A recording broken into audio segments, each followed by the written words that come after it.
We travel to the cold lands of Scandinavia to uncover the epic sagas of gods, giants, and heroes, and we learn about the implacable doom of Ragnarok, the end of all things. Will the gods find a way to defy fate?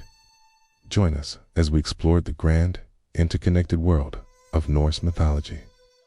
This is the 5th episode of our series.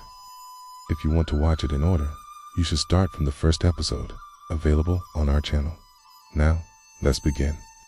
The wind whips across the barren branches of a desolate wasteland. The trees are few and far between, and their gnarled limbs claw the overcast sky like supplicating hands. Beneath one such tree stands a man, or at least he looks human. He's clad in the typical garb of a Scandinavian warrior, complete with helmet and shield. Yet something is off. His hips are too narrow, his shoulders too rounded. Upon closer inspection, one would see that this so-called man is, in fact, a troll. But not just any troll, mind you, for this creature is the guardian of the cosmic tree Yggdrasil. Its roots reach down into the underworld, its branches scrape the heavens, and its trunk divides the realms of the living. It has been entrusted with safeguarding the wisdom and secrets of the cosmos. And now it addresses the giant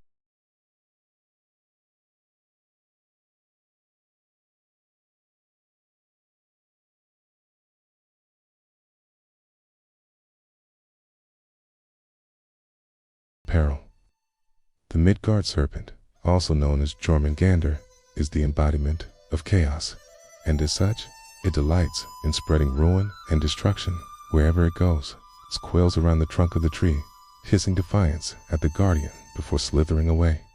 Far away, a hero named Thor hears the commotion and makes haste to the world tree, for Thor is no ordinary man either. He's actually the god of thunder, wielding the mighty hammer Mjolnir. Its blows are so devastating that they shake the foundations of the earth itself. In fact, its power is such that Thor cannot easily control it. So, instead, he straps it to his back with leather straps. He finds the troll and demands to know what has happened. Learning of the Midgard serpent's threat, Thor wastes no time in readying himself for battle. He pulls on his iron gloves, grabs his hammer, and leaps onto his chariot, pulled by 2 goats. As he speeds towards the serpent's lair, we get a glimpse of the Midgard serpent's immense size. It is so vast that when it crashes through the forest, entire trees are snapped like twigs. Thor arrives just in time to witness the serpent swallowing a whole ox. But this is not the creature's true form. That will only be revealed when it reaches its full size later on. Thor lets loose a thunderous roar and charges forward. The serpent strikes back, sending boulders flying, but Thor deflects them with his hammer. Their battle rages until Thor, despite being repeatedly knocked off his chariot, refuses to yield. Just as the Midgard serpent prepares to deliver a fatal blow, Thor hammers it across the head, knocking it out cold. At last, the Midgard serpent writhes in pain and remorse, begging Thor to end its life. But Thor does not grant this mercy. Instead, he drags the serpent to the world tree and ties it up. Then he sends word to his fellow gods, summoning them to come and witness the capture of the chaos monster.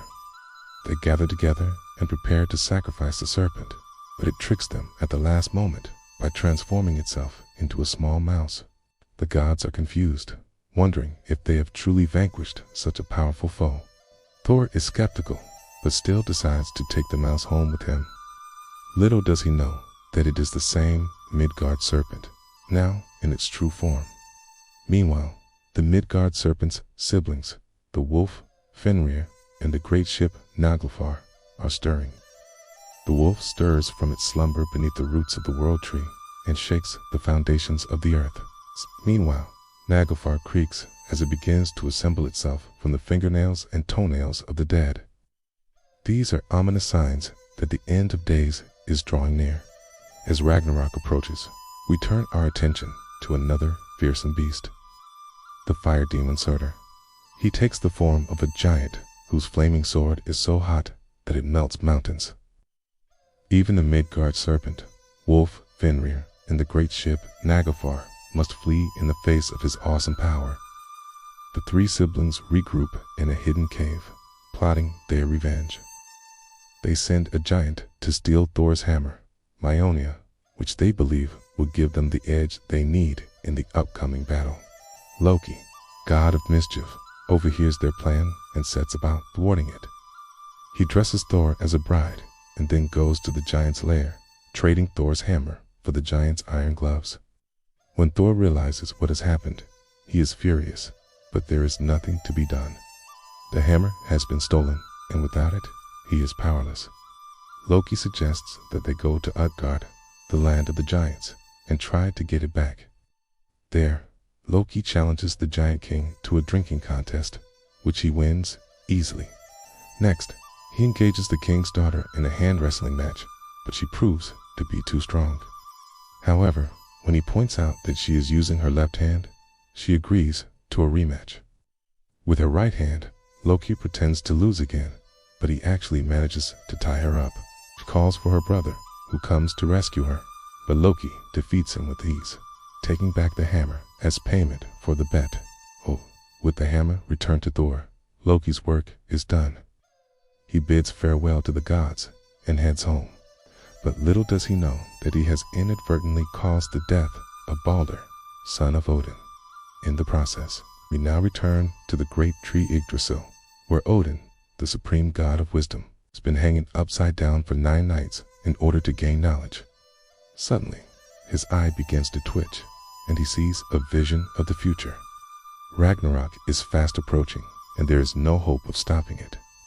Dismayed, Odin hangs there for 9 more nights, but his visions do not change. Just then, Hermodi, son of Odin, returns from a trip to Utgard, and Odin summons him to his side. He tells Hermodi that Ragnarok is inevitable, but asks him to go to the other gods and warn them anyway.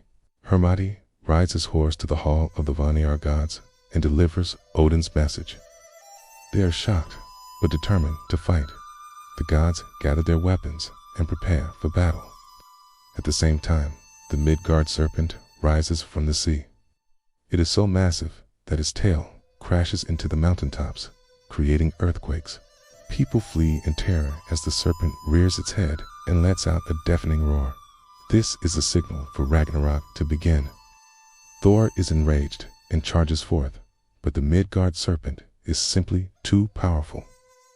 Thor fights bravely, but is eventually bitten by the serpent and poisoned. As he collapses, the Midgard serpent strikes again, causing total destruction. The wolf Fenrir joins the fray, killing many of the gods. Only Thor and the god Heimdall survive. The two friends embrace and vow to fight to the end. Thor strikes the Midgard serpent once more, finally slaying it. But as he collapses from exhaustion and wounds, the Midgard serpent's father, the giant Loki, arrives with his army of giants. He attacks Thor and kills him. Then, along with Surtur, he begins to burn the whole world with his flaming sword. Heimdall is heartbroken at the loss of his friend and watches helplessly as the world burns around him. When all hope seems lost, a boat appears on the horizon.